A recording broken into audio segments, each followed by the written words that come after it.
Good day, Kavibal, and welcome to our Speakers Demo Reel webinar series. For the demo teaching today, the topic will be on deflagration, myth, and science. Before we begin, take note of the following reminders. We will be posting the Zoom link in the comment section before our demo teaching, and the first 5 participants to join the Zoom meeting will be allowed to have close interaction with the speaker during the session and have an open forum after the demo teaching. The participants will serve as the students for the speaker's demo reel. For those who will be chosen, the speaker may ask you to turn your microphones on and keep them turned off until asked to turn on.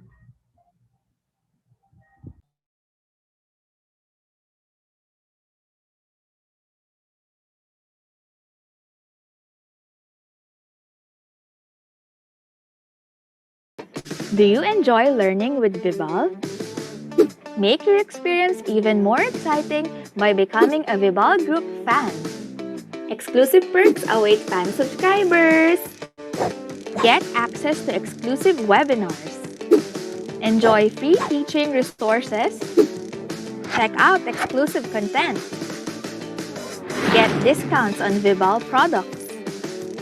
All of these for only 55 pesos a month. Exciting, right? Subscribe as a fan now. Here's how. Visit, click, follow. First, visit Vibal Group's Facebook page. Then click Become a Supporter to purchase a monthly subscription. Lastly, follow the prompts that appear on your screen.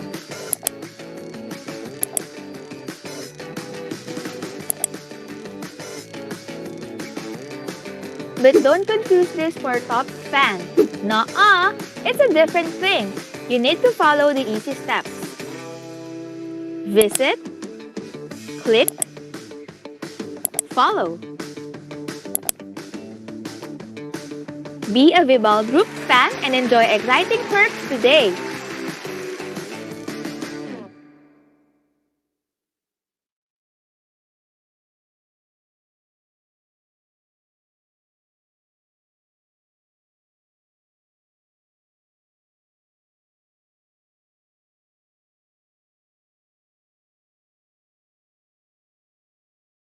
In this age of new normal, online is not your only option. Because new normal means new learning modalities and new learning possibilities. Let Vibal make learning offline possible with Smart Class. Smart Class contains pre-made daily modules sequenced according to DepEd's budgeted teaching and learning calendar. Each module has a specific lesson duration and has day markers to guide parents and teachers in the asynchronous learning of learners. Inside the modules available in Smart Class, you will find the following elements. First, learning competencies are identified in the module openers. Kickstarters are available to test students' prior knowledge on the subject matter. This set of activities, found at the beginning of each lesson, may also serve as motivational activities. Parents of preschool to grade 2 students will also find notes to parents which contain tips and pointers on how they can guide their child while learning at home. Redefine your students' learning experience with the integration of augmented reality technology into images and illustrations available in Smart Class, making learning more interactive and exciting. At the end of each module, Long Quiz is also available to assess students' understanding of the lesson. Smart Class also features Wrap Up, a lesson ender activity that applies the constructivism theory of learning. In Wrap Up, students are expected to summarize the lesson on their own using a graphic organizer. You may also evaluate the quality of your students' learning by letting them practice their learning in real life through GRASP's formatted performance tasks.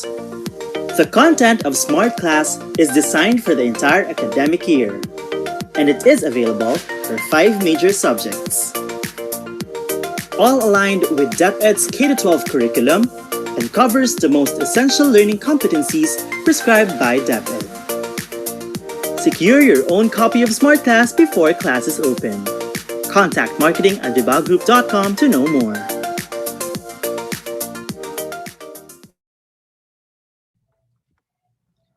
Good day again, Kavibal, and welcome to our Speakers Demo Reel webinar series. For the discussion today, the topic will be on deflagration, myth, and science. Before we begin, take note of the following reminders. Make sure you are registered to the webinar to have your e-certificate of participation. Visit certificate.vibalgroup.com to generate your proof of attendance. Place your questions in the comment box allotted during the session and they will be addressed by our speaker later on. Share the video using hashtag LearnAs1PH as our official hashtag to our Vibal webinars. Experience learning, Kavibal? And now, to proceed with our webinar this afternoon, it is my pleasure to introduce to you our speaker for today. He finished his Bachelor of Secondary Education major in Physical Science in University of Rizal System Cainta campus, where he was awarded as the most outstanding student teacher in 2009. He obtained his Master of Arts in Science Education with specialization in General Science in Philippine Normal University, Manila last April 2018. Currently, he is working as a STEM Teacher 3 in Cainta Senior High School.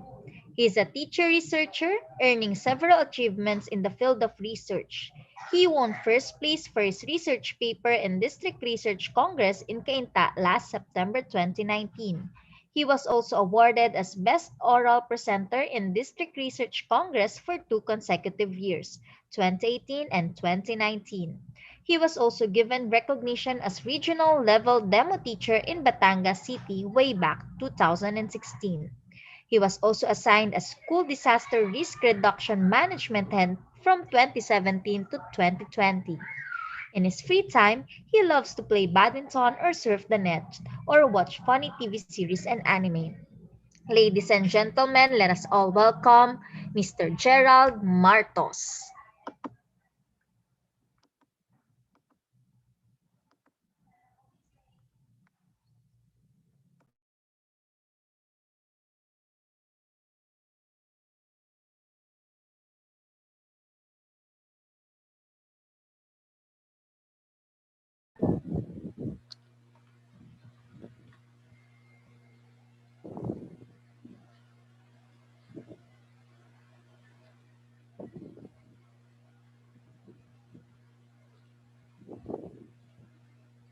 Okay. Good afternoon sa ating live viewers sa YouTube and sa Facebook. Good afternoon sa inyo. Before we begin, no, may mga i-introduce akong mga fictional characters. Okay? So, ayan. Start tayo. Ayan. Yung una kong pinakita, si Natsu yon from Fairy Tail. Kilala niyo po si Natsu?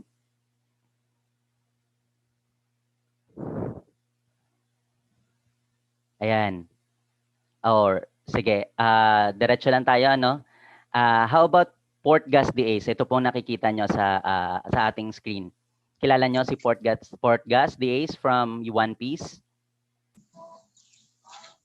Sige. Si Sasuke. How about Sasuke? Nasaan ang mga chat? Pwede po sa ating mga company dito sa Zoom, pwede po kayong sumagot kung kilala nyo sila. Okay. How about Zuko? Siguro ito kilala natin kasi yung mga anak natin mahilig manood ng Legend of Aang. Okay? Ito, ayan, sino yan? That's Charmander from Pokemon. Okay? Siguro sa mga titas of Manila natin, yung mga kaedad kong teacher, kilala ito. Ayan. Si Perena. Kilala ba natin si Perena? Okay. So, si Perena ay isa sa mga characters sa Encantadia. Okay? So, kilala yan natin na mga kaedad ko. Pero last 2016, 'di ba? Iba na ang gumanap niyan. So si Glyza De Castro na. So all of the fictional characters that I have mentioned have something in common, no? They all uses fire as their weapon. Hindi po anime or popular culture ang pag-uusapan natin today. Okay? Today, we will discuss deflagration, myths and science. Hello, once again. I am Mr. Gerald Desmartos and this is my third time here. Okay? Nagpapasalamat ako sa pamunaan ng Vibal Group, kina Miss Sandy at Miss Jillian sa pangatlong pagkakataon na ibinigay sa akin para magsalita sa mga viewers in behalf of this leading publishing company. No? Yung unang dalawang talk ko po is at 7 to 7:30 p.m. slot. And then una ko pong topic was learning how kids learn, a closer look. And for my second topic, I talk about kids research for parents perusal. Pwede nyo pong balikan yung aking talk sa Facebook page ng Vibal para mapanood nyo or kung gusto nyo madagdagan ng inyong kaalaman about research and psychology on how kids learn, pwede nyo po siyang balikan doon. Today, I was tasked to discuss a science topic that is related to Fire Prevention Month. No? So you can find me at my email, gerald.marto01@deped.gov.ph and at my Facebook account at Super Science Sensei. Live po tayo on YouTube and this is Speakers Demo Reel. Okay, ayan po. I will show you a video clip of what happens when acetylene gas from calcium carbide, no, or kalburo in a local term, and water reacts with air and then was exposed to heat, no? Sige, panoorin muna natin 'to.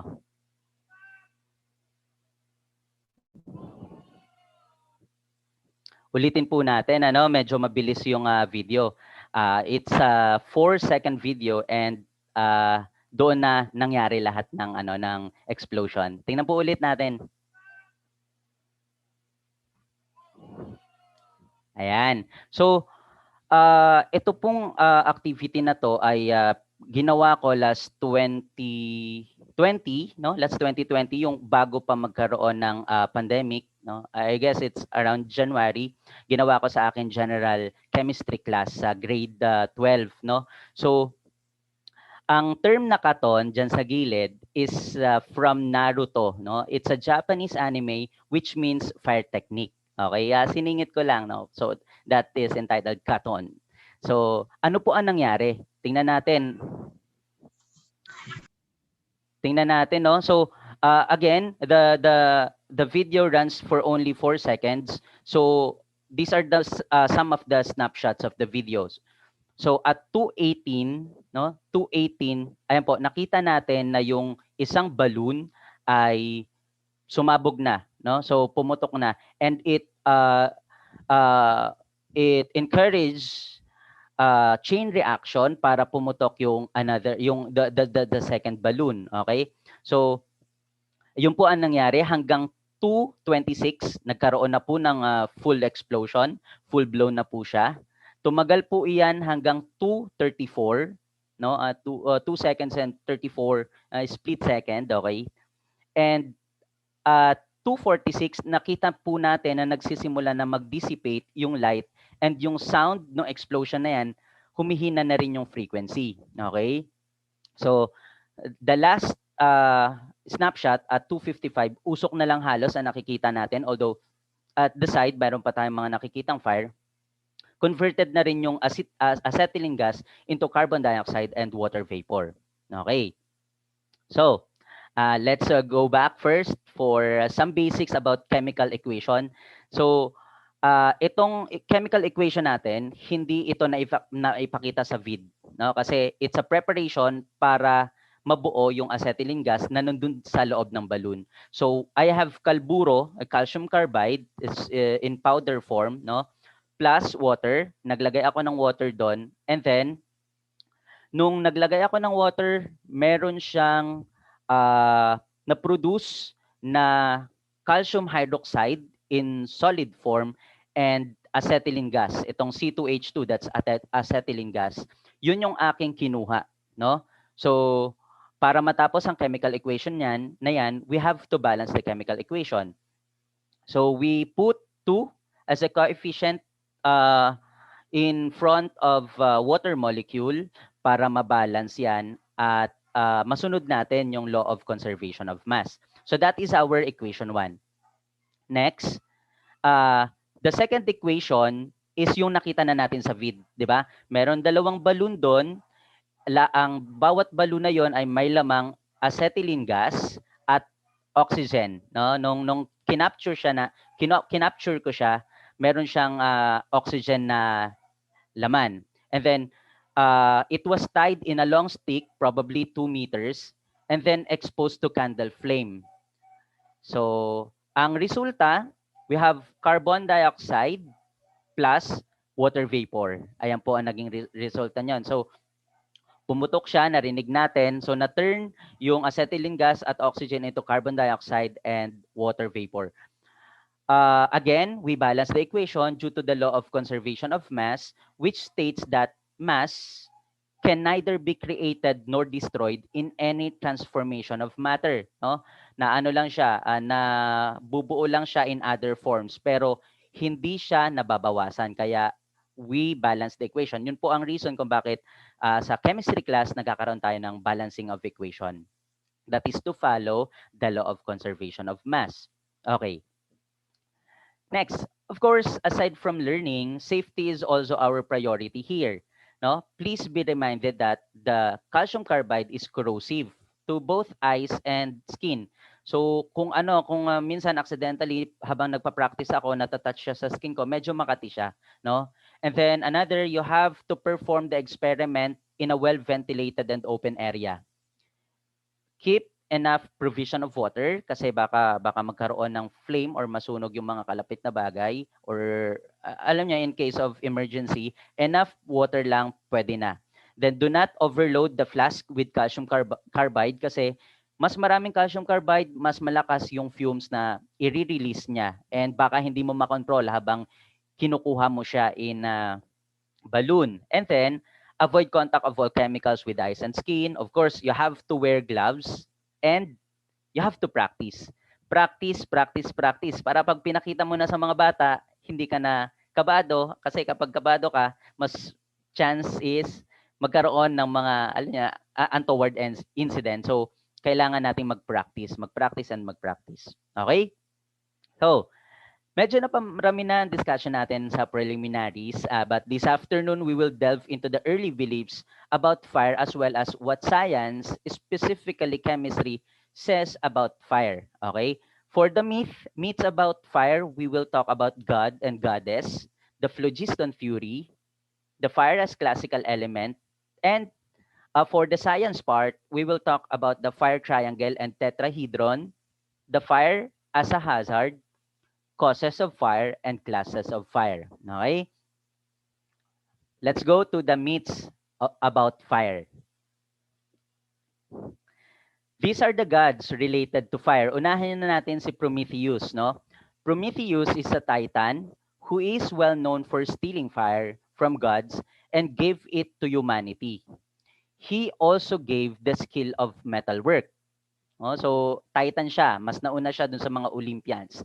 Sa mga English teacher natin, correct me if I'm wrong pero ito yung konti nating i-share about mythology kasi this is still related on fire, okay?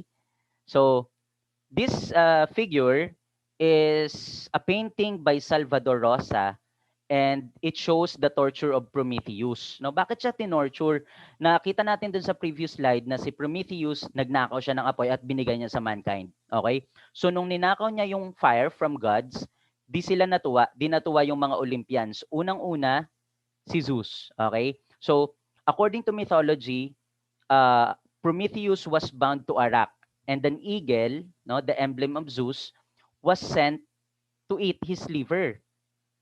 Sa ancient Greece kasi, yung liver was often thought to be the seat of human emotion. No? Well, today, alam natin na ang seat of human emotion is brain. No? Dati, iba-iba ang paniniwala nila. For example, for Egyptians, they thought na sa puso nakasit ang emotion as well as intellect and soul.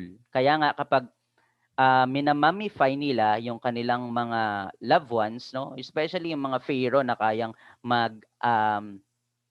ano tawag dito, avail ng mummification, no? Yung puso, itinatabi nila yon, no? Kasi 'di ba they believe in resurrection, in anong term nila doon? In reincarnation. They believe na kapag bumalik yung kanilang pharaoh, no, pwede nilang magamit pa yung puso kasi nandun nga yung soul. No, nilalagay nila yun sa isang magandang jar and nilalagyan nila ng mga essential oils. So balik tayo kay Prometheus, no? So tuwing umaga kinakain ng eagle yung kanyang liver, pero at night bumabalik yung liver. I mean, nag-grow ulit yung liver, no? So paulit-ulit yung ganun cycle na tumagal ng ilang libong taon hanggang iligtas siya ni Hercules, no? Kilala natin si Hercules. So niligtas siya ni Hercules. Ayan. So another is Hephaestus. Hephaestus is a Greek god of fire, metallurgy, and crafts. So Hephaestus was the brilliant blacksmith of Olympian gods, no? So since nagfo-forge siya ng mga weapons of gods, kailangan niya ng fire, 'di ba? Alam natin 'yan, ng furnace, okay? So this figure or this painting was created by Anthony van Dyck, and it is showing Thetis receiving the weapons of Achilles from Hephaestus. Remember Achilles in Trojan War, no? So nung mamatay yung matalik niyang kaibigan sa war, the name was Patroclus, sobrang naghinagpis si Achilles. Kaya kinonsole siya ng kanyang ina na si Thetis. Okay? Sabi ni Thetis, sige, babalik ako sa'yo, alis ako sandali, kakausapin ko si Hephaestus, ipagpapagawa kita ng shield or ng armor, okay? So, ayun, pagbalik niya, pagpunta niya kay Hephaestus, kinausap niya si Hephaestus, and ang kwento, ang backstory, si Hephaestus, nung pinatapon ni Zeus from Olympus, tinulungan siya ni Thetis. Si Thetis kasi ay isang parang creature sa sea, no? So naipatapon si Hephaestus ni Zeus sa dagat kaya tinulungan siya ni Thetis. So bilang ganti, no, masaya na tinulungan ni Hephaestus si Thetis para gawan ng isang armor ang kanyang anak na si Achilles, no? So since blacksmith of gods si Hephaestus, the armor he forges is said to be indestructible and worthy of a god, no? Pero at the end of Trojan War, alam natin na namatay si Achilles, tama? Kahit meron siyang armor of a god, pero nalaman kasi ng mga Trojans, no, yung kahinaan niya. Because of a certain god rin, no, sinabi sa kanila kung ano yung kahinaan. So, nung papanain siya, ginaid yung pana ng kalaban papunta sa kanyang heel, no? Kaya may term tayo na Achilles heel na nagpapakita or nagmi-mean na pwede siyang kahinaan ng isang tao na or ng isang sistema pag sinabi nating Achilles heel. It's an idiomatic expression. Okay? So, we have enough about English literature, Greek literature. So, we also have our own version of mythology related to fire, no? Yung tinatawag na San Telmo. It's a race of fireball creatures and it is believed that San Telmos are slowly created.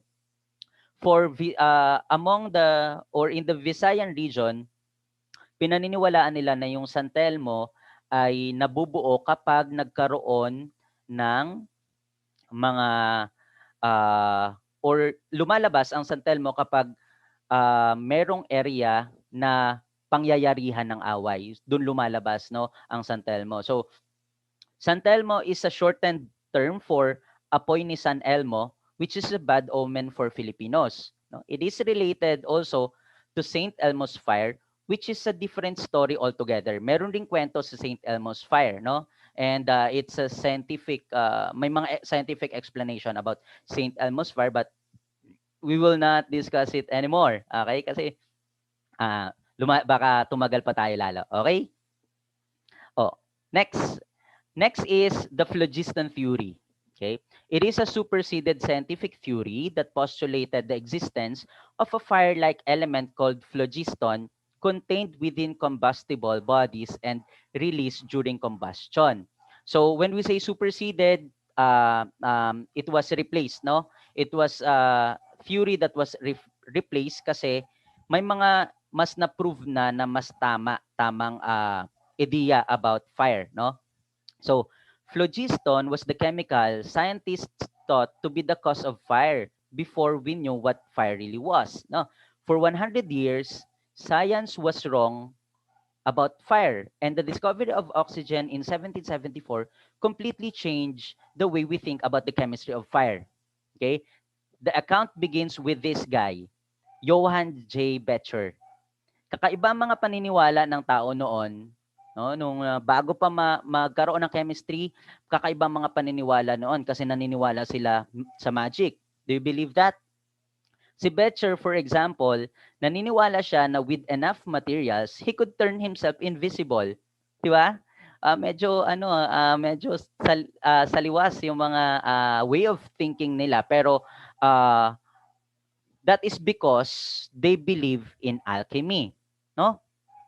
For the record, alchemy, which is the proto-science of chemistry, came from the Egyptian word alchemia, meaning black art.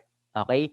Meron ulit tayong lumabas na term, proto-science. When we say proto-science, it's the science before or a body of knowledge before the real science. Okay? So, alchemy is the proto-science of chemistry, like astrology is the proto-science of astronomy. No? So, sa alchemy, marami silang medyo mga kakaibang paniniwala. For example, they believe that they could transform metals, no, to gold using philosopher's stone. They could also they also wanted to find the fountain of youth, no, para ma-achieve ang immortality. And isa ay gusto lang makalikha ng panacea, which is to cure all illness. So medyo overwhelming yung mga gustong magawa ng mga alchemist, no? So that is one reason kung bakit naniniwala si Becher na kapag meron siyang enough materials, pwede siyang maging invisible. Okay?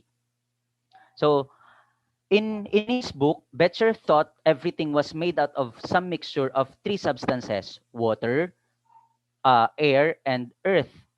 According to him, earth itself is divided into three subunits. No, we have terra lapida, or the vitrifiable earth; terra mercurialis, the changing earth; and terra pingis, the combustible earth. No, so lahat raw ng substance para umapoy, merong terra pingis, yung combustible part. No, kapag naubos na raw yung terra pingis sa substance, terra lapida na lang ang matitira. O, di ba?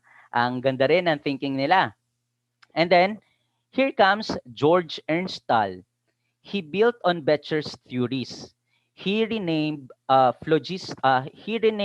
pingis to phlogiston, which came from the Greek word phlogus, or flame. Okay? Tumagal ang idea na phlogiston theory kasi consistent siya to explain combustion. And nag-fit siya sa lahat ng alam ng tao about chemistry in 1600. Okay? So, kahit sobrang pinaniwalaan ng mga alchemist and ng mga common people ang phlogiston theory before, no, meron pa rin siyang problema. Una ay yung katotohanan ito. When the metal is burned, its mass increases. Okay. So kung babalikan natin yung sinabi ni Becher na lahat ng substance ay merong terra pingis or phlogiston na umaapoy kapag or nawawala, nako-consume kapag pinapaapoy ang isang bagay, dapat yung mass niya magdi-decrease. Tama? Kasi habang umaapoy, nako-consume yung terra pingis or yung phlogiston. So dapat hindi siya magi-increase. Pero in reality, when you conduct a particular experiment, yung metal kapag binurn mo siya, bibigat siya. Okay? That's one problem. Pangalawa is this video. Yung itong setup na to, tingnan natin. Ano?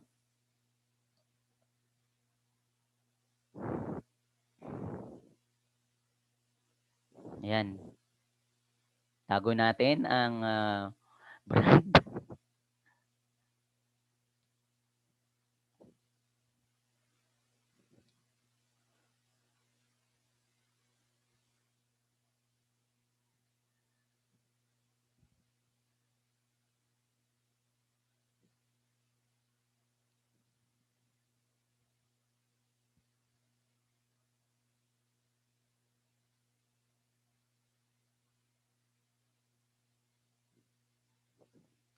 Okay.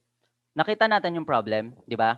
Ang nangyari nung nilagyan natin ng glass, yung kandila, nawala yung flame. Well, kung babalikan natin again yung phlogiston theory, kung meron talagang phlogiston, yung candle, dapat hindi mawawala yung flame. No, dapat dedire-diretso ang pag-burn niya, ano, pagkakaroon niya ng flame. Ayun, bakit namatay yung flame? So that is another problem of the phlogiston theory. Okay? So next, paano nawala sa sirkulasyon ang phlogiston theory? Okay? Here goes the chemistry part, no? Natuklasan ni Priestley yung tungkol sa oxygen, no? Na tinawag niyang dephlogisticated air. Sabi niya, mas okay raw yung dephlogisticated air kesa sa regular air. Hindi ko alam kung ano ang ibig niyang sabihin sa regular air. Okay? So, ano yung naging setup niya? Meron siyang isang glass, okay? Merong mouse sa loob ng glass, daga. And nilagyan niya 'yon ng mercuric oxide, no? Nilagyan niya ng mercuric oxide. And then sinil niya yung properly. Then gumamit siya ng burning lens, focusing sunlight on a lump of mercuric oxide. So, yung ginawa niya na yon, hindi niya na alam na nag-release iyon ng oxygen and it kept the mouse alive 4 times longer nung regular air yung ginamit niya.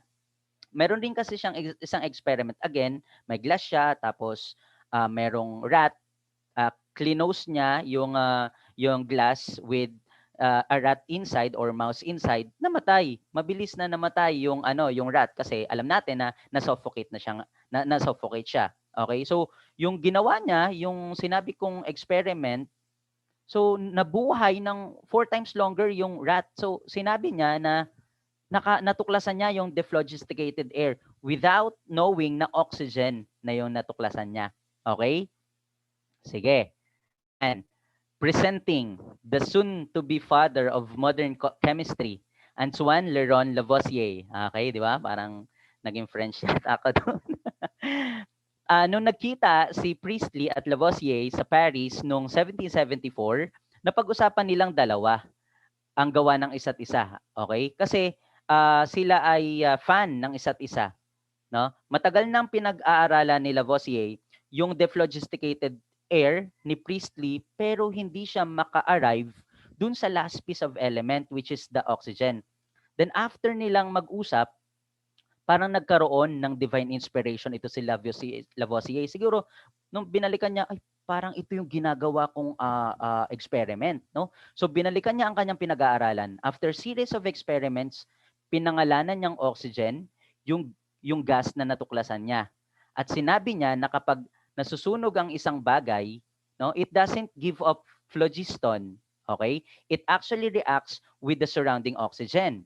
So yan na. In 1775, present ni Lavoisier yung findings niya sa French Academy of Science na talagang nag-overthrow na ng phlogiston theory. Okay? So, ano ang reflection natin tungkol dito? Well, personally, gusto ko tong phlogiston theory nito kahit di siya totoo. Para kasing applicable siya sa buhay, okay? Kahit anong husay natin, no, may mga pagkakataon na mali tayo at para malaman natin na mali tayo, okay? Or yes, para malaman natin ang katotohanan, kailangan na muna nating i-admit na mali tayo, di ba? Kasi at the end of the story, nung nag-present at na-recognize si Lavoisier sa kanyang oxygen, hindi siya pinaniwalaan ni Priestley. Nag-stood si Priestley sa kanyang dephlogisticated air hanggang kamatayan niya. No? So parang na-shut down siya ng Science Academy. Pero ngayon, no, kapag nire-research natin sa Google si Priestley, sa kanya ah ah, anong tawag diyan? Sa kanya parang kinikredit, okay? Sa kanya kinikredit yung discovery of oxygen. Kasi alam natin na kahit mali ang pangalan na ibinigay niya or iba ang pangalan na ibinigay niya, siya pa rin ang nag-discover ng oxygen, okay? Kahit tinawag niya yung dephlogisticated air, okay?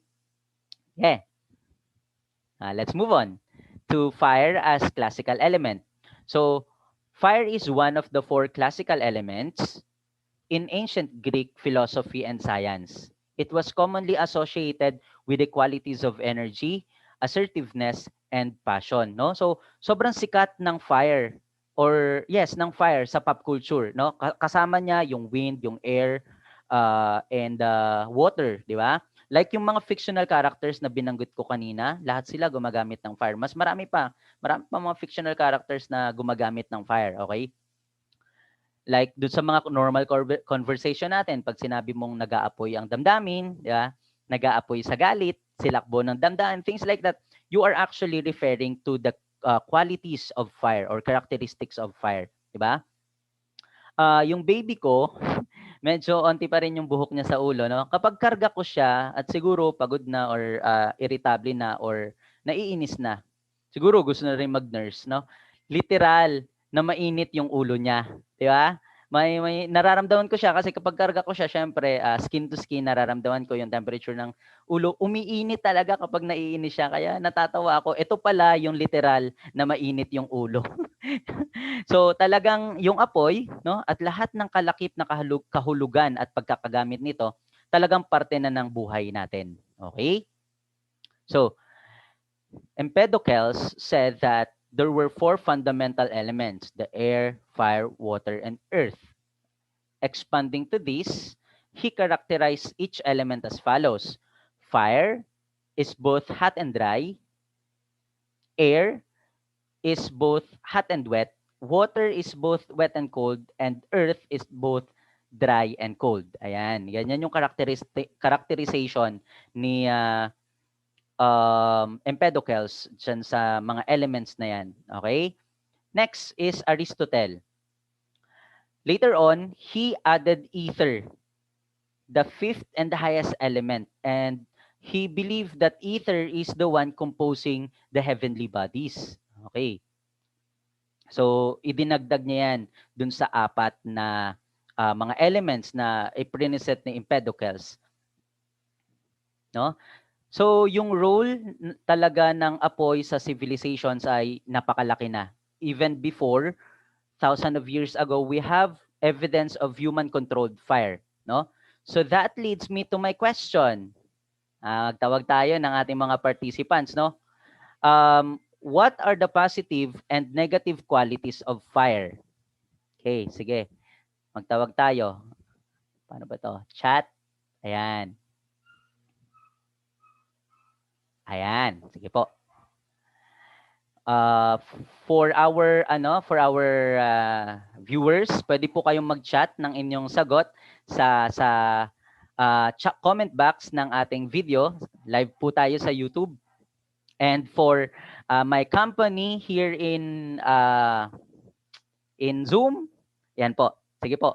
Type lang po natin yung ating mga sagot. What do you think? Pwede pong positive lang ang isagot nyo, positive quality or positive effect of fire, and negative quality or negative effect of fire. Sige po. Or pwede po tayo mag-open ng mic. Sige. Tawagin natin, magtawag tayo. Parang klase lang talaga, participants. Ayan. Sir Bobby, could you give one positive or pwede rin pong negative quality of fire? Marami tayong kasama. Si Sir Bobby, si Sir John Israel, Sir Joseph, Sir Joshua, Miss Ma'am Karen, Sir or Ma'am De La Paz, si Sir Mark, Ma'am Michelle, Miss Roby, and of course kasama rin natin si Jillian, si Miss Jillian. Ayan. From Sir Bobby, for the negative quality, it can burn. Okay, it can burn. Sige, i-process natin yan later, no? For the positive, yes, it can illuminate light to darkness. That's good, no? Pero, Sir Bobby, when we say it can burn, hindi pa po natin pwede siyang sabihing negative. Tama? Pwede kasing it can cook food. Eh, nagbe-burn din siya, di ba? um, siguro when we say siguro ang sinasabi dito ng Sir Bobby, it can burn down houses. Yan, yan. That's really negative. Yan. Okay. So, yes, from Ma'am Michelle, it can cook food. Tama po. Tama po. Correct. Okay? Ano naman po tayo? Mag-open po tayo ng mic. Sino pong meron pang ibang sagot? Ako po pwede po? Sir yes, Joseph Sir po. Joseph. Yes, Sir Joseph. Sige po. Okay. My thoughts and positive and negative. My positive answer for fire, alam natin ang apoy nagbibigay liwanag sa buhay. Sunshine for short. Siya nagbibigay ng saya, liwanag, lakas at positive. At nagbibigay nagbibigay alab sa pagmamahal ng bawat isa, nagbibigay ng ilaw sa atin. Ibig sabihin light. No, connotation. Yes, that's good. Okay. How about negative po? Meron tayong may share? Okay. Alam naman natin ang negative part ng apoy. Malamang sobrang init. Pwede tayong ma-sunburn, pwede tayong ma-heat stroke, pwede tayong mamatay agad dahil mainit. Sobrang init, ibig sabihin pwede di naman sa sinabi mong burn, okay naman eh. Typical naman kung sunog talaga. Yun lang. Okay. Yun po yung talagang gusto niyo sabihin pag nakasunog talaga. Okay, thank you Sir Joseph. Thank you so much. Isa pa po. Sino pa kaya? Volunteer na lang.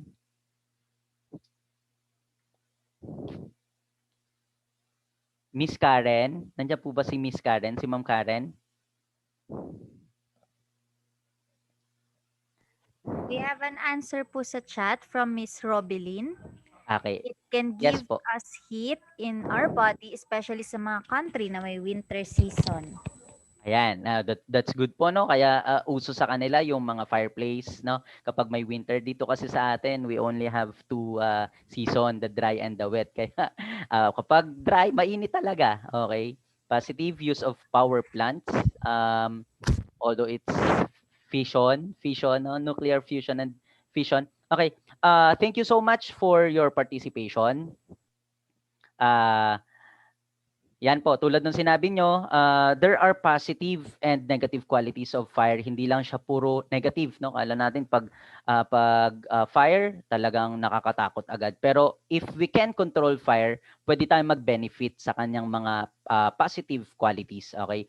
It can be used in industrial processes, no? It gives warmth and is used for cooking. And ayun po. So for the negative, it causes injury or even death. It destroys important materials and it burns down houses or forest, no? Or yung nakaraan lang sa may Kamalig Albay, di ba? Tuesday night yata ko yung nakita na merong nagkaroon ng bushfire sa Kamalig Albay. So, yun yung mga negative qualities ng fire. Sige, another, bago tayo pumunta doon sa science part ng ating discussion. Another question, what is the difference between deflagration and detonation? Sige, sagutin na lang natin. Sobrang technical nito. Or sige, hintay muna natin for at least how many? 10 seconds. Baka may gusto magsalita from my audience. My title is Deflagration, Myths and Science. Now, deflagration, what is the difference between deflagration and detonation? Ang detonation ay, saan natin usually naririnig pag sinabing detonation?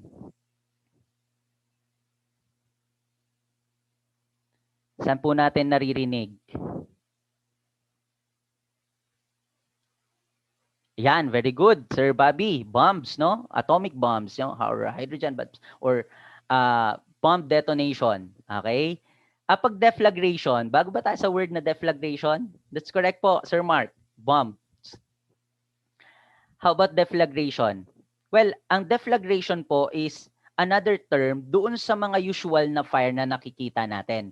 Let's look into the definition I have here. Ayan. Deflagration is a subsonic combustion propagating through heat transfer. 'Di ba? Meron po tayong different heat transfer like convection, conduction, and radiation. Now, for the detonation, it's a type of combustion that propagates supersonically through shock waves.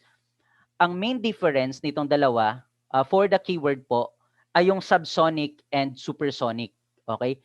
Pareho silang combustion, pero yung isa, mas mabagal kesa sa speed of sound. 'Di ba? That's subsonic. Mas mabagal kesa speed of sound. Yung supersonic, mas mabilis siya kesa sa speed of sound. So yung yun nga yung sinabi ko kanina, most fires that we found in our daily life and even yung mga explosion, maliliit na explosion, those are deflagrations, no? So yung detonation, ito yung mga sobrang bilis na na combustion, no? It's supersonic, mas mabilis sa sound waves, di ba? So yun.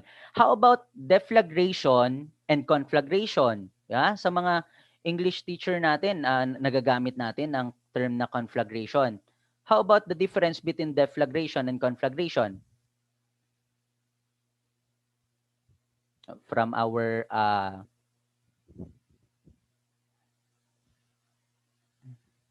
dito sa chat box natin, tingnan natin. Ayan. Spelling. De and con. Okay, sige. Well, si conflagration ay para siyang deflagration na may sapi, no? What do we mean pag sinabi kong parang may sapi? Ano siya?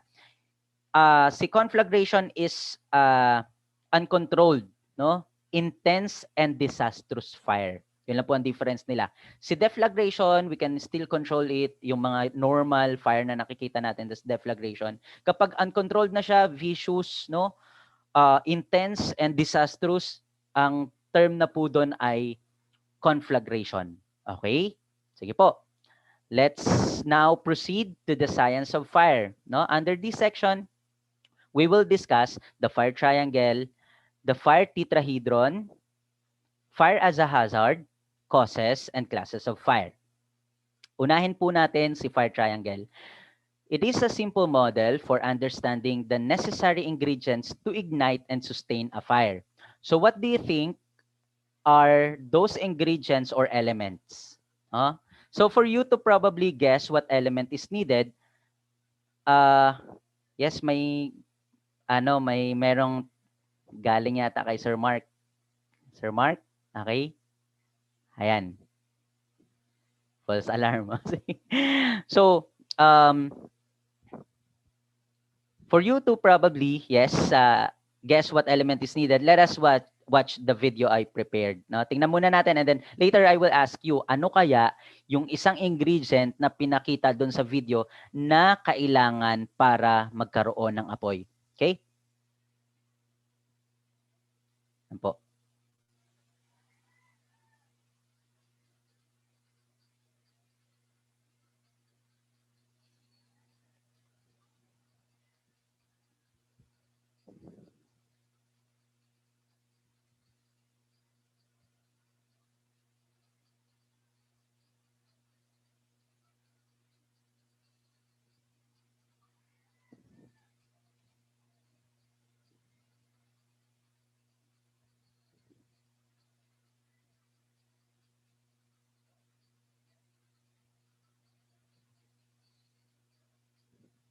Ayan. So, what do you think is the ingredient needed to sustain fire here? Sige po. Chat. Sorry. Okay, no problem po. Sige po. Yes, Ma'am Michelle, that's correct. Oxygen.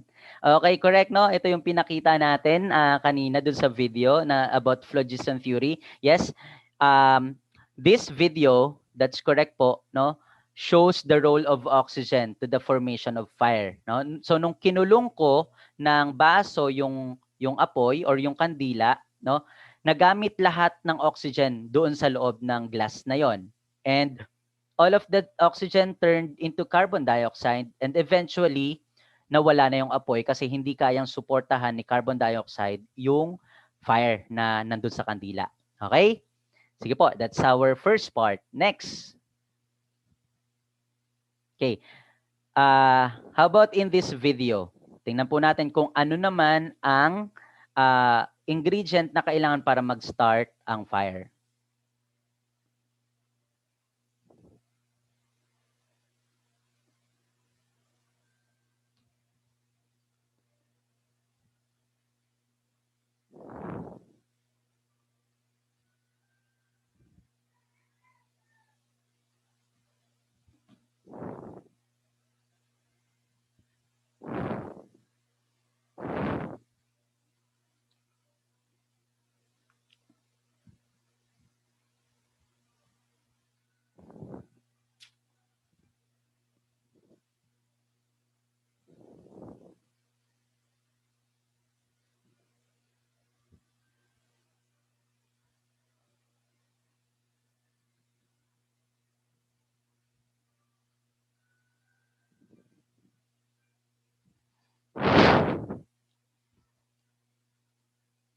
Parang magic lang, no? Okay. How about in this video? What ingredient is being illustrated here? Ano po naman kaya ang ingredient na kailangan para magkaroon ng apoy? Anyone po? Hintayin natin ang ating mga participants sa ating Zoom. Or para po sa mga nanonood ng ating YouTube, pwede po kayong mag-comment. Okay. I guess maraming mga science teachers ang nakasubaybay sa atin ngayon. Okay? Ayan. Something that will ignite. Something that will ignite. Yes, yes. Ano kaya yung term natin doon?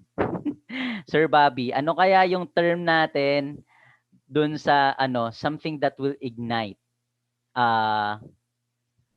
We have answers po in our YouTube. Yes, Miss G. Miss Criseline said, Miss Criseline, Miss Nonly, Miss Judil, Sir Ray, all said fuel. Fuel.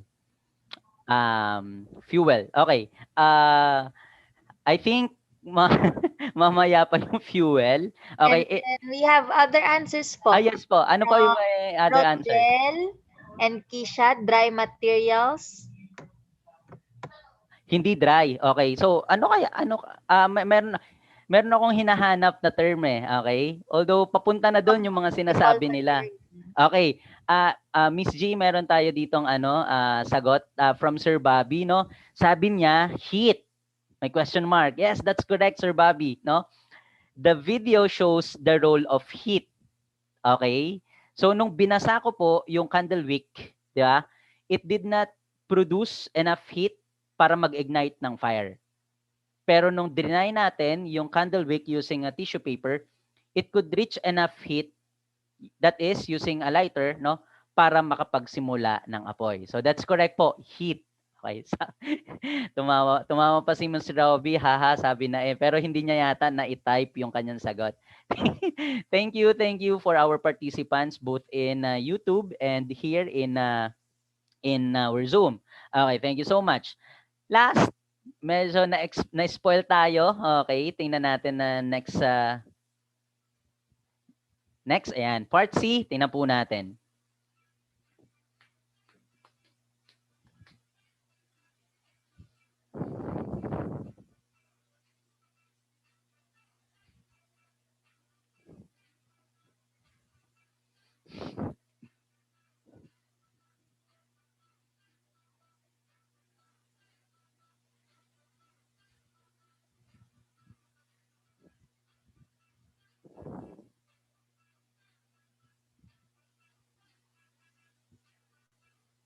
Okay. Okay po.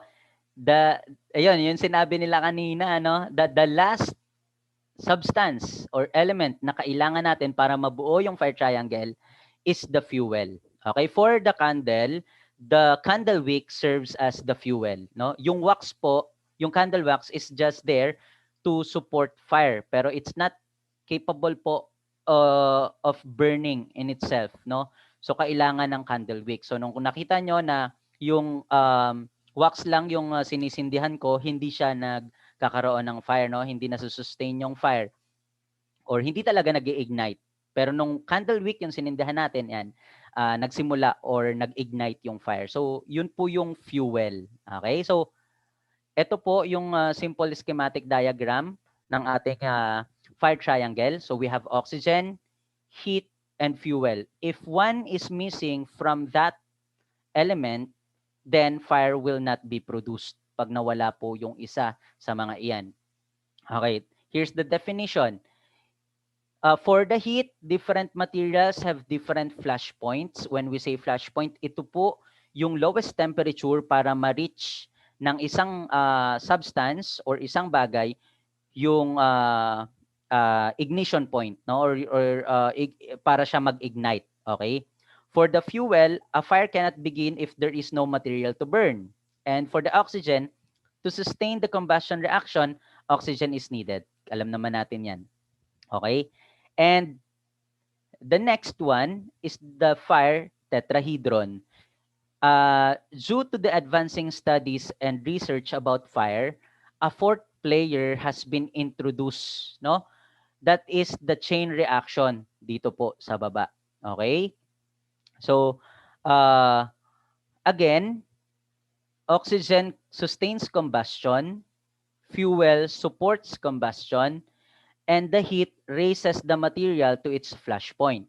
Okay? Or yung lowest point, yung flash point po ay yung lowest point ng material para siya mag-ignite. And there's the fourth one, the continuous chain reaction of burning. Okay. Sige po, that is another question for our viewers and for our company here in Zoom. Is fire natural or man-made hazard?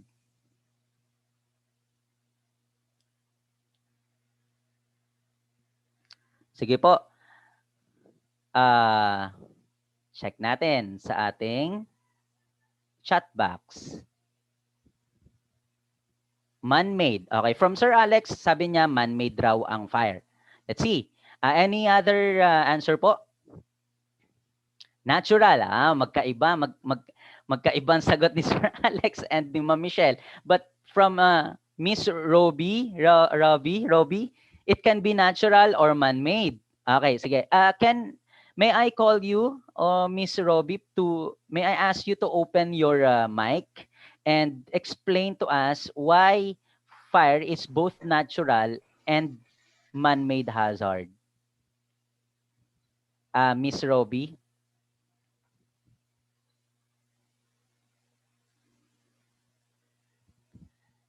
Sige po.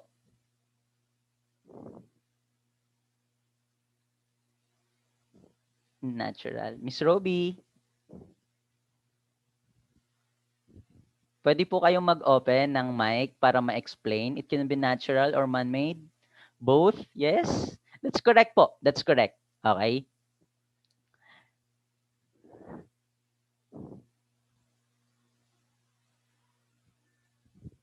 Okay, sige. Miss G, may mga sagot ba tayo from YouTube? We have answers po. They said both. Some said natural, some said depends po if kung saan galing. Okay, that's good. Maganda po yung sagot nung viewer natin na depende kung saan galing yung fire or anong cause. No, that's good. That's good. No. So, it's both po, no? It can be natural or man-made. For example, it can be caused by human negligence. Halimbawa, naiwanan yung kandila tapos naidikit sa isang combustible material like cortina, no? So that's natural. Man-made hazard. No, pero kapag for example, merong nakidlatan yung isang tuyong bahagi ng bundok, nagkaroon ng bushfire or forest fire, ayun po, it could be a cause of natural forces or pwede po siyang maging tawagin na natural hazard. It can also be caused by arson, no? Alam po ba natin yung arson? Yung tawag dito, intentional burning of a building or establishment. Yan. So, pag ganyan, man-made hazard siya. Okay. Let's move. So, in disaster readiness and risk reduction, I think it's also important for us to differentiate the term, no? What is the difference between hazard and disaster? Kasi we may use these terms interchangeably, but again, in DRRM, they mean differently, no? Ano kaya ang difference nila? Sige, unahin natin si hazard. Hazard is a dangerous phenomenon, substance, human activity, or condition that may cause loss of life, injury, or other health impacts, property damage, loss of livelihood and services, social and economic disruption, or environmental damage. Okay, that's the definition of hazard. Condition, phenomenon, substance that may cause loss of life, that may cause, posibleng maging dahilan ng injury, ng pagkamatay, or property damage, something like that. That's hazard. Okay? Now, for the disaster, it's a serious disruption of the functioning of a community or a society involving widespread human, material, economic, or environmental losses and impacts which exceeds the ability of the affected community or society to cope using its own resources. So yun naman po ang definition ng disaster, no? Nangyari na si hazard, naapektuhan na for example, a certain area with people living on it, nagkaroon ng serious disruption of functioning ng community, that's disaster. Para matulungan pa tayo to differentiate the two, no? Disaster occurs when a hazard impacts on vulnerable people. Okay, nakuha po natin 'yon. Again, meron naman tayo na introduce na new term or parang a term that is vulnerable, no? The concept of vulnerability is both relative and dynamic. Nagbabago-bago siya at depende siya dun sa mga nagde-define. But in DRRR, vulnerability is most often associated with poverty. Okay? Pero minsan, it could also arise when people are isolated, stressed, and defenseless, no? So it may come in different forms. Kapag merong poverty or nakakaranas ng poverty yung isang community, natamaan siya ng hazard, okay, pwede siyang vulnerable sila. Okay? It could be because of lack of preparation. May mga lugar na, for example, hindi naman ganun kahirap, pero dahil hindi handa nung dumating yung hazard, ayan, naging vulnerable sila. Okay? So, I have here sets of cases, no, or situations, and we will identify if it is a hazard or disaster. Pwede po tayo mag-open ng mic or pupuntahan ko lang po chat box. Medyo mahihain ang ating mga participants sa Zoom. Okay? At tingnan po natin kung itong case ba na to or situation ba na to ay hazard or disaster. Ayan po. A super typhoon with storm surge affecting Tacloban City. Is it a hazard or disaster?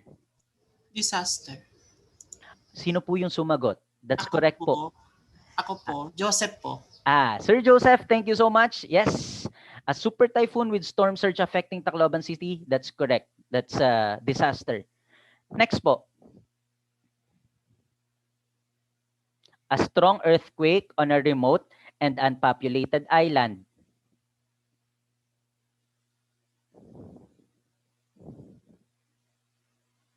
Correct. Yes, thank you, Sir Bobby, Ma'am Michelle, and Sir Alex. That's hazard. Okay? Bakit po hazard? Kasi nagpo-post pa lang siya ng threat. Wala pa siyang naaapektuhang certain part of community or people. Okay? Next po.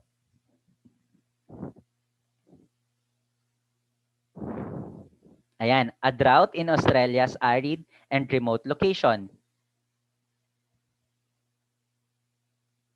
Correct. Hazard. Okay, that's hazard. Okay, next. Huge fire in squatters area in Manila.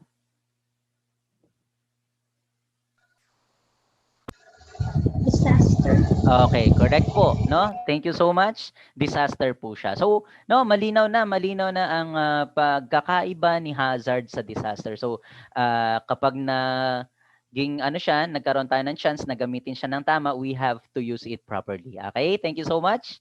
Okay, we move on to the 17 causes of fire according to Bureau of Fire Protection. First, faulty electrical wiring or connection. We also have LPG related, neglected cooking or stove, chemicals, unattended open flame. It could be torch or yung sulo na sinasabi. Can be also attended open flame from candle or gasera, no? So in the Philippines, there were around 12,000 fire incidents that were recorded for 2013, no? So etong ipapakita ko, it is much more recent, no? In Davao City, a certain mall, no, in December 23, 2017. Ayan, nagkaroon ng malakihang sunog, estimated damage is 1.6 billion and maraming nasawi, no? Around 38 employees. So the origin of fire is ceiling of third floor. Cause of fire, electrical short circuit. Okay, nagkaroon ng short circuit. And upon investigation, ito yung mga nakitang problems, no? Or violations. Not functioning sprinkler system, not automatic fire alarm system, and fire exits are not smoke and heat proof. Ayan. So, this March talagang pinaiigting, no? Actually, it's whole year round, no? Dapat talaga maigting ang pagkumpanya or pagkampanya para sa pag-iwas, no, sa apoy kasi talagang hindi lang masisira ang ating mga ari-arian, pwede rin talaga siyang pwede rin magkaroon ng kamatayan. Okay?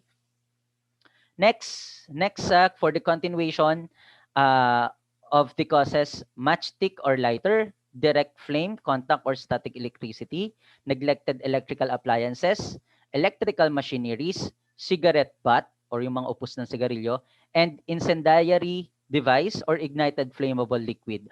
Dito sa letter L, sa incendiary device, introduce natin yung concept of arson. Yung sinabi ko kanina na um, um, intentional, no? Intentional na pagsunog ng mga establishments, okay? So like the one happened in Resorts World Manila, no? Ito yung talagang naaalala ko kasi malapit lang ito sa Rizal, no? It's a case of arson. It happened last June 2, 2017 at 12:53 in the morning. 38 hotel guests and employees died of suffocation, 74 were injured. So ito po yung short story, no? The lone gunman fired his gun on TV screen, poured gasoline and set fire on gaming tables. No? It sparked mass panic with people suffering injuries due to stampede. Fire victims were retrieved in a VIP room at room 510, which is few meters away from the fire exit. Imagine that. Because of fear and panic, they stayed inside and did not evacuate using the nearby fire exit, which was provided 2 months ago. Okay? Kapag talaga pinasimulan natin ng kaba, ng takot, no? Doon talaga nawawala yung kalmadong pag-iisip. Kaya hindi tayo nakakapag-isip ng diretso, no? So, kapag may mga ganitong sakuna or naharap tayo sa mga ganitong sakuna, pinaka unang advice, manatiling kalmado. Okay, even in earthquake drills, no? Para kapag merong dumating na earthquake, talagang sinasabihan natin yung mga bata like me as SDRRMC head, no? Ini-instruct talaga sila na maging kalmado. Maingat pero mabilis yung mga paggalaw. Kasi kapag nagkaroon na ng takot at nagpanik ka na, yan, talagang posibleng hindi ka na makapag-isip ng maayos. Well, hindi natin sila masisi kasi merong putukang nangyari, di ba? So matatakot ka talaga. And ayan, yun yung nangyari that time. So for the last 5 causes, we have the spontaneous combustion. Ito yung mga pwedeng mangyari dun sa mga compost pit, no? Dun sa mga hay or parang mga pawid, mga kogon na kapag wala naman nagsindi pero na-reach bigla yung flash point, no? Pak, biglang magiging sunog na. Pyrotechnics, yung paggawa ng mga that uh, paputok, okay? Bomb explosion, lightning, and others like forest fire, vehicular fire. Yan po. Yun nga yung sinabi ko kanina, no? Noong Tuesday lang, sa paanan ng Bulkang Mayon sa Kamalig, Albay, almost 90 hectares of land ang nasunog kasi ayun nga, nahirapan abutin siya ng mga members ng BFP kasi medyo mahirap raw yung daan. No? So medyo ano lang, ironic lang na tuwing March, yan, nagkakaroon ng sunod-sunod na pagkakaroon ng apoy, no? Well, 'di ba kahit March yung fire prevention month natin, 'di ba? Kasi based sa study ng Philippine Statistics Authority, nagsisimula ang pagtaas ng fire incident tuwing March, April hanggang May, no? Isa 'yan sa mga buwan na mataas yung cases ng fire incidents natin. Kaya pinanukala ng dating Pangulong Marcos na gawing March ang Fire Prevention Month kasi ang April ang parang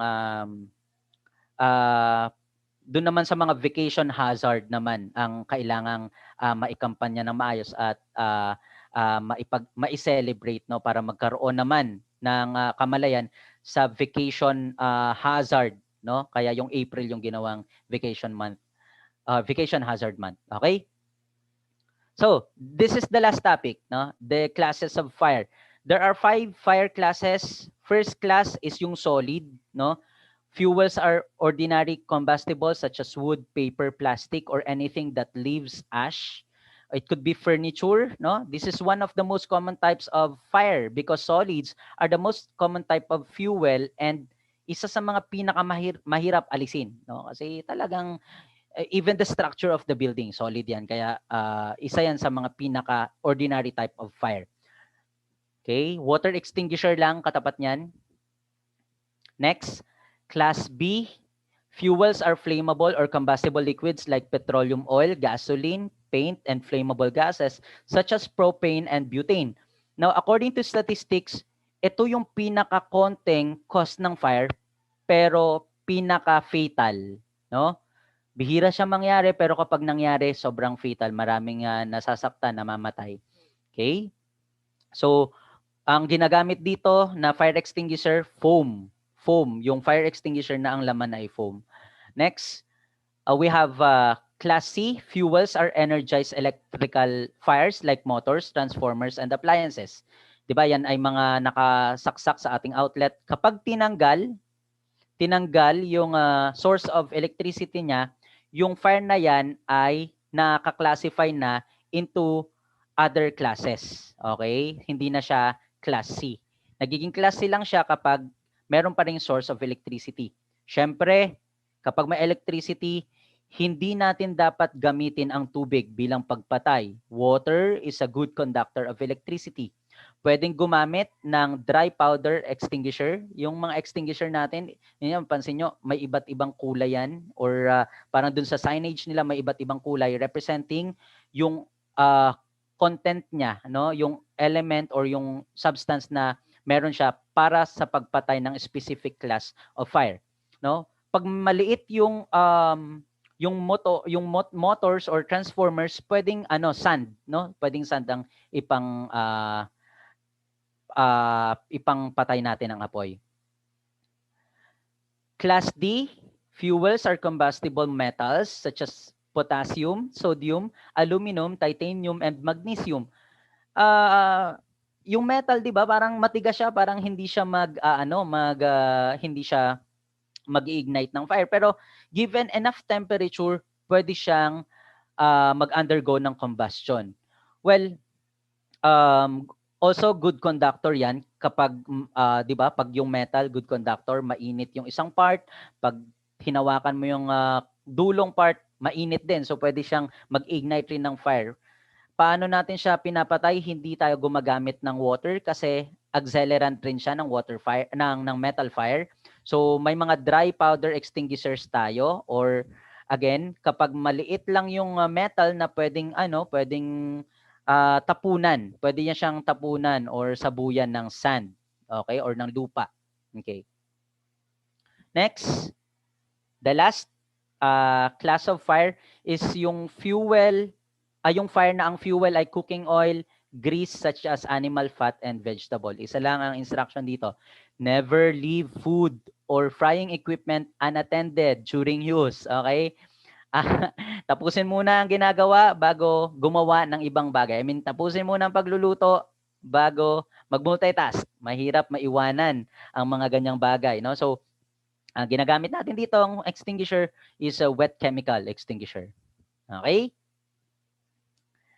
So, an intensive discussion on the substance that can be used to extinguish the different fire classes, no? The precautionary measures to fire and basic response procedures to fire, these sound good, no, as topic for next webinar. Okay? So, do you have burning questions? Para po sa ating mga Miss G, mayroon na bang mga katanungan sa ating mga viewers? Yes, sir. Thank you very much po. So we have questions from our YouTube viewers. Our first question is from Rogelso. Possible po ba mag-ignite ng fire ang metals dahil good conductor po sila? Yes po. Yun po yung diniscuss natin kanina, no? Meron tayong thinking na dahil matigas ang fire, ang metal, 'di ba?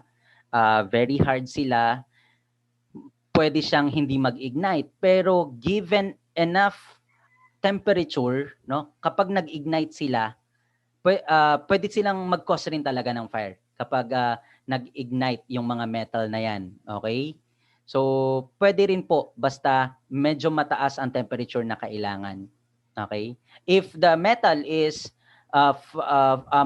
yung metal ang bumubuo dun sa mga motor or mga generator natin na merong mga gasoline or mga petroleum products, yun ang mas delikado. Pwede talaga siyang mag-ignite. Okay? Thank you, Miss G. Thank you rin sa nagtanong. Next po. Thank you very much, sir. Our next question is still from Sir Rogelso. Does fire damage concrete structures below soil? Below soil? I think kung yung mga, for example, semento na nasa Hello, nasa sir, parang were you able to... Yes po. Sige po, sir, you can answer po. Okay, thank you. Yung mga concrete materials below the soil, yung hindi siya exposed during combustion kapag may mga nasusunog. Hindi siya basta-basta masusunog, no? Kasi yung lupa is actually a good insulator, 'di ba? Kung babalikan natin yung earth pa lang, 'di ba? Yung core natin is molten iron and nickel, yung mantle natin is molten lava, 'di ba? Yung mantle. So, bakit hindi tayo natutusta dito sa crust? Kasi yung land or yung soil is a good insulator. So kapag nasa ilalim yan nasa ilalim yan ng lupa, hindi yan basta-basta maaapektuhan ng apoy. Thank you, Miss G. Thank you very much, sir. And our last question is from Sir Joseph Hermitanyo. We know now in our life today, fire is one of the most important thing or element in our lives. What is your greatest inspiration that you can say about fire now that we are experiencing struggles and sorrows in line with COVID-19? What can we do to maintain the fire burning po so that we can ignite the torch of fire in our lives? Sige. Pwede, medyo connotate connotation yung dating ng tanong sa akin, hindi siya technical. Sige, i-take ko siya doon sa, for example, sa knowledge na gusto nating i-impart during this kind of webinar, no? And tayo, yung knowledge natin as teachers, no? So, kailangan nandun yung passion, no? Nandun yung init sa research, no? Further pagde-develop ng ating, nandun yung passion sa pag-develop or pag-develop ng knowledge. Yan yung kung tatanungin ako, yan yung mga gusto kong i-ignite sa aking buhay, no? Yes, yung sinabi kanina ng ating respondents, pwede nating kunan yung init ng pagmamahal kahit ayan, mainit na ngayon, kailangan pa rin ng init ng pagmamahal sa ating mga mahal sa buhay para ma-develop or para ma-maintain natin yung ating magandang relationship as a family. Ano pa?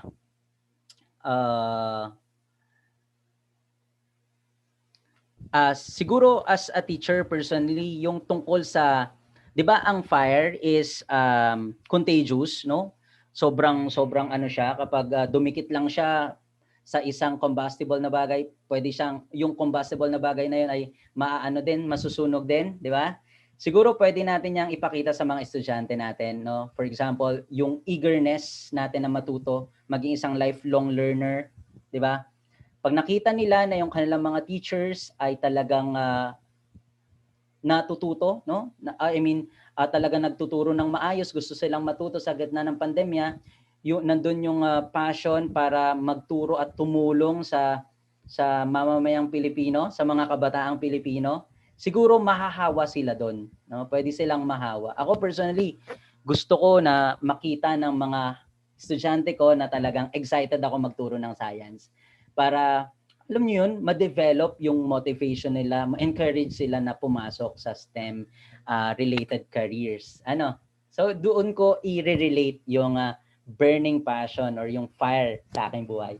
Okay, thank you, Miss G. Thank you very much, sir. That's all the questions we have for now. Any last reminders to our viewers for today po? Ayan po. Sige. As closing, no, let me end my talk with a quote which I got from one of the seminars I attended about fire prevention. Sabi dito, all the thieves of the world cannot take all your belongings, but one good fire could burn them to the ground in 5 minutes time. So talagang lagi po tayong mag-iingat at mag-iingat dahil meron na po tayong nararanasan na pandemic ngayon. Ayaw na po nating dagdagan yung ating mga problema pa. Okay? Lagi po tayong mag-iingat. Maraming salamat. Thank you po. Thank you so much.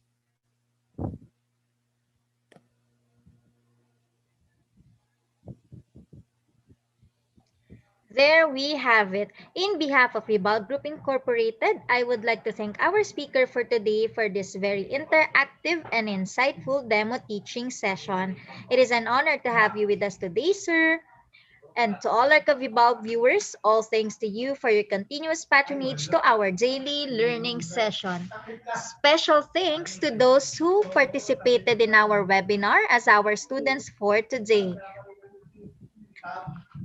Sir Bobby Lorio, Sir Joseph Hermitano, Sir Joshua Agari, Ma'am Elda La Paz, Sir Mark Alex Grueso, Miss Michelle Maglasang, and Miss Robeline Espededo. Don't forget to register to get your e-certificate of participation. We also encourage you to subscribe and watch on our official Vival Facebook and YouTube channel. Muli, maraming salamat at magandang araw sa ating lahat.